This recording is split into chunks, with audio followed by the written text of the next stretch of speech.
আচ্ছা, ন্যাশনাল টিমের আমাদের 28 জনের একটা প্রবাবল স্কোয়াড এই মুহূর্তে রিলিজ হয়েছে। এএফএফ এর তরফ থেকে অফিসিয়ালি জানানো হয়েছে। কিন্তু সেখানে এমন কিছু নাম আমরা দেখতে পাচ্ছি যে সেগুলো না থাকলে বোধহয় একটা বড় ইন্ডিয়ান ফুটবল ফ্র্যাটার্নিটি খুশি হতো। ডেফিনেটলি আমিও তার মধ্যে একজন। হ্যাঁ, অবশ্যই ম্যাক্সিমাম যে নাম রয়েছে সেই নিয়ে আমাদের আপত্তি নেই, কিন্তু এমন কিছু নাম রয়েছে যারা অবশ্যই ন্যাশনাল টিমের কল আপ ডিজার্ভ করে না। বলবো ডিটেলসে, কিন্তু তার আগে বলবো যে কালকে রাত্রিরে আমরা সবাই যারা ফুটবল প্রেমী আছি তারা বার্সেলোনা ভার্সেস ইন্টার মিলানের একটা অসাধারণ ম্যাচ এনজয় করছিলাম। That was a super thriller match. 4-3 গোলে 4-3 রেজাল্টে ইন্টার মিলান বার্সেলোনাকে ছিটকে দিয়ে ফাইনালে রিচ করেছে।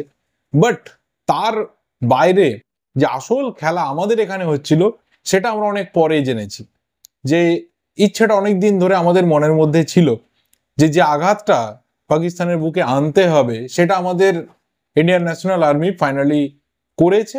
এবং আমরা ভারতবাসী প্রত্যেকেই এই যে পদক্ষেপ তার পাশে শুধুমাত্র নেই, সাধুবাদ জানানোটা শুধুমাত্র আমাদের কাজ নয়, অন্ততপক্ষে যদি কখনো কোনো ভারতবাসী ইন্ডিয়ান ন্যাশনাল আর্মির কোনো ধরনের সাহায্যার্থে বা সুবিধার্থে 1% কাজে লাগতে পারে, সেই দিক থেকে আমরা দৃঢ় প্রতিজ্ঞা করতে পারি যে আমরা সবসময় পাশে রয়েছি। এবং অবশ্যই এই ধরনের একটা স্টেপ ভীষণভাবে দরকার ছিল, একটা ভালো ধরনের শিক্ষা ওদের দরকার ছিল। কারণ শুধুমাত্র এই ধরনের ঘটনাগুলো হবে আর তারপর ওখান থেকে কাঁদুনি গাওয়া হবে যে না, কোনোভাবে পাকিস্তান জড়িত না, কিন্তু গোটা বিশ্ব জানে, কয়েকজন বাদ দিয়ে মানে কয়েকটা দেশ বাদ দিয়ে গোটা বিশ্ব জানে যে সন্ত্রাসবাদের আঁতুড় ঘর হচ্ছে পাকিস্তান। তারা শুধুমাত্র সন্ত্রাসবাদীদেরকে আশ্রয় দেয় না, তাদেরকে লালন পালন করে এবং তাদের ম্যাক্সিমাম যে বিদ্বেষের অভিমুখটা সেটা ভারতবর্ষ। এবং অবশ্যই আমরা চাই যে এই সন্ত্রাসবাদ শুধুমাত্র একটা জায়গা, একটা শহর বা একটা সার্টেন এরিয়া থেকে না, সমগ্র পাকিস্তান থেকে, সমগ্র বিশ্ব থেকে মুছে যাক এবং সেখানে ভারতবর্ষ একটা অগ্রণী ভূমিকা পালন করুক। জয় হিন্দ। আর অবশ্যই স্কোয়াডের দিকে চোখ বোলাবো। প্রথমে বলবো গোলকিপারদের কথা। কে কে সিলেক্টেড হয়েছে? ঋত্বিক তিওয়ারি, ভিশাল কায়েত, গুরমিত সিং। এই অবধি ঠিক ছিল। ভিশাল কায়েত ডেফিনেটলি নাম্বার 1। গুরমিত অনেকদিন ধরে ন্যাশনাল টিমে সেট আপে থাকছে। গুরপ্রীত সিং সান্ধুকে বাদ দেওয়া হয়েছে। Ritwik Tiwari was a sensational goalkeeper in this season, but fourth name is Amrinder Singh. আমার এখনো অবধি মনে পড়ছে না যে এই সিজনে অমরিন্দর সিং এমন কি পারফরমেন্স লেভেল তুলে ধরেছে। আমার মনে হয় যে এই জায়গাতে ডেফিনেটলি অ্যালবিনো গোমসের কল পাওয়া দরকার ছিল। বিকজ তার পারফরমেন্স বলো, তার সেভের কোয়ালিটি বলো, তার পেনাল্টি সেভের রেশিও বলো, সব দিক থেকে কিন্তু অ্যালবিনো অন্ততপক্ষে অমরিন্দর, ঋত্বিক, গুরমিতের থেকে এগিয়ে। এই মুহূর্তে যদি ইন্ডিয়ান ন্যাশনাল টিমের নাম্বার 1 চয়েস গোলকিপার হয় বিশাল কাইত, তাহলে সেকেন্ড চয়েস অবশ্যই কিন্তু অ্যালবিনো গোমসের হওয়া দরকার। কিন্তু নামটা নেই, আমি অন্ততপক্ষে প্রথমে এখানে আসা হতো। দ্বিতীয়, যদি ডিফেন্ডারদের দেখি তাহলে নাওরেম রোশন সিং, রাহুল ভেকে, কনসেম চিংলেনসানা সিং বেঙ্গালুরু এফসি থেকে, ঠিক আছে, সিলেকশন নিয়ে প্রবলেম নেই। আনোয়ার আলী, ইন্ডিয়ার one of the finest young goal defender, problem নেই। থংজাম বরিশ সিং এর সিজন ভালো গেছে, খারাপ গেছে আমি বলবো না, definitely he was in a tremendous form. Sandesh Jhingan অবশ্যই ফর্ম ভালো ছিল। আশিস রায়, শুভশিস বোস মোহনবাগানের চ্যাম্পিয়নশিপ স্কোয়াড থেকে ডেফিনেটলি ন্যাশনাল টিমে আছে, ন্যাশনাল টিমে থাকছে। মেহতাব সিং এবং তার সাথে টেকচাম অভিষেক সিং, প্রবলেম নেই। ডিফেন্সের ক্ষেত্রে আমার মনে হয় যে একদম ঠিকঠাক সিলেকশন রয়েছে। ফাইনালি কে কে কল পাচ্ছে, মানে 23 জনের টিমে কে কে থাকছে সেটা দেখার বিষয় হবে। তবে ইন্টারেস্টিং কিছু মিস আমি এই জায়গাতে বলবো, যেমন অবশ্যই ভালপুইয়ার যা সিজন গেছে, ভালপুইয়া যে পারফরমেন্স তুলে ধরেছে, আমার মনে হয় যে ভালপুইয়া কল পেতে পারতো। কিন্তু সেই ক্ষেত্রে আবার কার জায়গাতে একটা প্রশ্ন থাকতো। চিংলেনসানা সিং এর জায়গাতে যদি ভালপুইয়া থাকতো, আমার মনে হয় যে খুব একটা সেখানে কারোর কিছু বলার থাকতো না। He can play as a right back, he can play as a centre back. তো আমার কোথাও মনে হয় যে ভালপুইয়ার কল পাওয়া দরকার ছিল। বাট এই ডিফেন্স লাইন নিয়ে আমার সিরিয়াসলি খুব একটা অন্তত পক্ষে মনে হচ্ছে না যে খুব খারাপ সিলেকশন হয়েছে বলে। একবার যদি মিডফিল্ডের দিকে চোখ বোলায়, কারণ সেখানে সব থেকে বেশি স্ক্যাম হয়েছে, আমি ডিরেক্টলি ওয়ার্ডটা ইউজ করবো, স্ক্যাম হয়েছে। সুরেশ সিং ওয়াংজাম, নিখিল প্রভু, আয়ুষ দেব ছেত্রী, লালেং মাউইয়া, আপুইয়া রালতে, এই টোটাল হচ্ছে সেন্ট্রাল ডিফেন্সিভ মিডফিল্ডার্স। আয়ুষদেব ছেত্রী গোটা সিজনে এতটাও হাই ফাই পারফরমেন্স তুলে ধরেনি যে এরকম দুটো ভাইটাল ম্যাচের জন্য তাকে কল দেওয়া হবে। রাদার সেই জায়গাতে আমরা অনেক বেশি করে যদি এখানে দীপক টাংরিকে দেখতাম হয়তো খুশি হতাম, কারণ এশিয়ান কাপে থেকে দীপক টাংরির যে খেলার পরিবর্তন হয়েছে সেটা এই সিজনে মোহনবাগান জার্সিতেও কিন্তু পরিষ্কার বুঝতে পারা গেছে। তার কোয়ালিটি অনেক বেড়েছে, তার ডেডিকেশন বেড়েছে, এবং সব থেকে বড় কথা যে ফাউলিং মেন্টালিটি নিয়ে দীপক টাংরি খেলতো সেই জায়গাটা কিন্তু অনেকটা চেঞ্জ করে দিয়েছেন Jose Molina. But still Deepak টাংরির নাম নেই। আমি এই জায়গাতে অন্ততপক্ষে বলবো যে আয়ুষদেব ছেত্রীর জায়গাতে দীপক টাংরি থাকাটা দরকার ছিল। সেকেন্ড জায়গা হচ্ছে একদম কোর সেন্ট্রাল অ্যাটাকিং মিডফিল্ডার্স কে রয়েছে? Only Brandon Fernandez.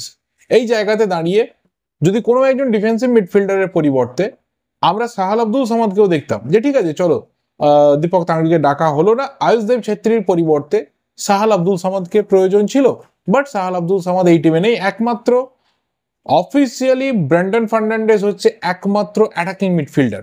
তো অ্যাটাকিং মিডফিল্ডের জায়গাতে আমরা একজন প্লেয়ার পেয়েছি, অন্ততপক্ষে আরেকজন প্লেয়ারের অভাবটা অনুভব করব।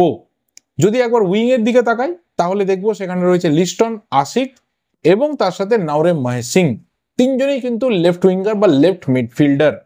এই জায়গাতে দাঁড়িয়ে একমাত্র রাইট উইঙ্গার বা রাইট মিডফিল্ডার হচ্ছে উদান্তা সিং। তো আমি জানি না উদান্তা সিং কিভাবে জিতি নেমেসের ওপরে চান্স পেয়ে গেল, কারণ জিতি নেমেসের এই জায়গাতে কিন্তু কল পাওয়া দরকার ছিল। গোটা সিজনের দিকে যদি তাকানো যায় তাহলে অন্তত পক্ষে দেখবো যে অ্যাজ আ রাইট মিডফিল্ডার ও রাইট উইঙ্গার জিতিনের পারফরমেন্স কিন্তু এই সিজনে he was in a tremendous form.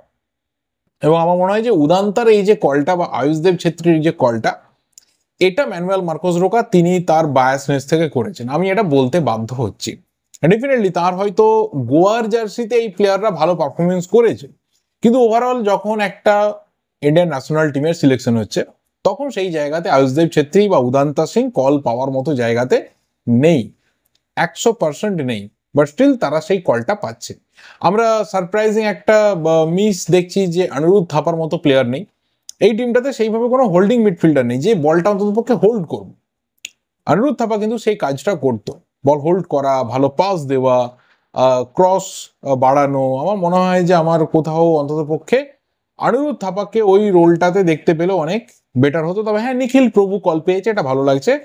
Dual রোলে খেলতে পারে, ডিফেন্সিভ মিডফিল্ডেও খেলতে পারে, অ্যাজ এ ডিফেন্ডারও খেলতে পারে, তাকে নিয়ে প্ল্যান করা যেতে পারে। অ্যান্ড ডেফিনেটলি কোচের একটা প্ল্যান তো থাকবে। ফরওয়ার্ডে সুনীল ছেত্রী, ইরফান ইয়াডওয়ার্ড, মনভীর সিং, লালিয়ান জোয়ালা ছাংতে, অ্যান্ড ডেফিনেটলি প্রথমবার কল পাওয়া সুহেল আহমেদ ভাট। সুনীল ছেত্রী ঠিক আছে, আগের ম্যাচের আগে তার আগে হঠাৎ করে কামব্যাক করেছে, মানে রিটার্ন করেছে রিটায়ারমেন্ট থেকে, আবারও রাখা হয়েছে। জানি না কতদিন সুনীল ছেত্রীকে দিয়েই কোথাও সবাই নিজের মুখ বাঁচানোর খেলা খেলবে। ইরফান ট্রিমেন্ডাস ফর্মে ছিল, কল পাওয়ার মতো যোগ্য দাবিদার। মনভীরও একইভাবে তাই। লালিয়ান জোয়ালা ছাংতে ক্লাব ফুটবলে এতটাও সাকসেস না পেলে ন্যাশনাল টিমের জার্সিতে ভালো ফুটবলটা খেলে, বাট স্টিল এই 2024-25 সিজনের দিকে তাকালে দেখা যাবে যে ছাংতের ওপরে কিন্তু সেই একইভাবে জিতি নেমেস ঢুকে যায়, কারণ সে যা পারফরমেন্স করেছে সে ঢুকবে। ইভেন এডমুন্ড লালরিন্ডিকা এই প্লেয়ারটাও কিন্তু কোথাও লালিয়ান জোয়ালা ছাংতের আগে তার নাম আসা দরকার ছিল। সুহেল আহমেদ ভাট ডেফিনেটলি একটা ভালো চয়েস, কারণ তোমাকে ইয়াং প্লেয়ারদেরকে সামনে নিয়ে আসতে হবে, তাদেরকে সুযোগ দিতে হবে। তবে হ্যাঁ, এর বাইরে যদি আমি দেখতাম যে ডেভিড লালন সাঙ্গার মতো প্লেয়ার কল পেয়েছে, আমার ভালো লাগতো, কারণ আমি অলওয়েজ চাই যে ইয়াং প্লেয়াররা অনেক বেশি করে সামনের দিকে এগিয়ে আসুক। সেখানে যদি সুনীল ছেত্রীকে এবার স্কিপ করা যায়, হ্যাঁ হয়তো পরের ম্যাচটা আমাদের জিতিয়ে দিল, হংকং ম্যাচটা আমাদের জিতিয়ে দিল, বাট স্টিল একটা তো কোথাও গিয়ে থামতে হবে, তারপর তো তোমাকে কোথাও বিয়ন্ড সুনীল ছেত্রী প্ল্যান করতে হবে। অ্যান্ড ওয়েন, কখন সেটা আমরা জানি না। তো কোথাও আমি এই স্কোয়াড দেখে আমি বলবো না যে আমি 100% খুব খুশি। হ্যাঁ, অবশ্যই 70-80% আমার এই স্কোয়াডের সাথে সহমত রয়েছে একজন ভারতীয় ফুটবলের সমর্থক বা ফ্যান হিসাবে। বাট ওভারঅল স্কোয়াড সিলেকশন নিয়ে কিন্তু ডেফিনেটলি প্রশ্ন থাকবে, ম্যানুয়েল মার্কোস রোকার বায়াসনেস নিয়ে প্রশ্ন থাকবে। অ্যান্ড এটাই কোথাও তাকে আবারও কিন্তু ফ্যানেদের থেকে একটা ডিস্টেন্সে নিয়ে চলে যাবে, যেটা একইভাবে ইগার স্টিমাচের সাথে হতো, যেটা একইভাবে স্টিফেন কনস্ট্যান্টাইনের সাথে হতো, যে প্রত্যেকের কিছু পছন্দের প্লেয়াররা রয়েছে, তারা পারফরমেন্স করুক না করুক তাদেরকে টিমের মধ্যে রাখা হবে। স্টিফেন কনস্ট্যান্টাইন যেমন সুমিত পাশিকে প্রচণ্ড ভালোবাসতেন। আমরা জানি যে 2019-এর AFC এশিয়ান কাপেও তাকে নিয়ে চলে যাওয়া হয়েছিল।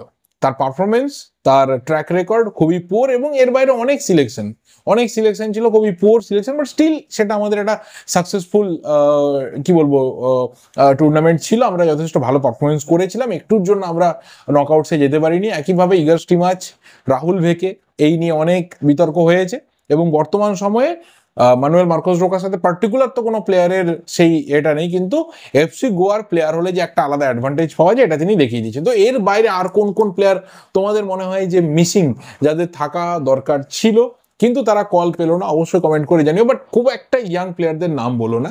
যেমন কেউ যদি এখন বলে যে ডিফেন্সে ইউমনাম বিকাশের নাম নেই কেন, বা দীপেন্দু বিশ্বাসের নাম নেই কেন, কেন ভিভিন মোহনের নাম নেই, বা আইমেন আজাহার এদের কেন নাম নেই, এগুলো না। ন্যাচারালি যারা নিজেদেরকে ওভারঅল গোটা সিজনে প্রুভ করেছে, ওভারঅল গোটা সিজনে অন্তত পক্ষে 70-80%, 90% অব দি ম্যাচ খেলেছে, বাট স্টিল তারা কল পায়নি, এরকম নামগুলোকে প্লিজ বলো। ইয়াং প্লেয়ার যারা খুব বেশি গেম টাইম পায়নি তাদেরকে এখানে আলোচনার মধ্যে রেখে লাভ নেই, কারণ সেই সিলেকশনগুলো আবার কোথাও আমাদের নিজেদের পছন্দের বায়াসনেস থেকে এসে যাবে। তোমাদের পছন্দগুলো অবশ্যই জানাতে থাকো। ভিডিওটা ভালো লাগলে লাইক করো, শেয়ার করো। এই ভিডিওটা এই অবধি, দেখা হবে পরের ভিডিওতে। টিল দেন অবশ্যই চ্যানেলটা সাবস্ক্রাইব করতে থাকো। Thank you and good bye.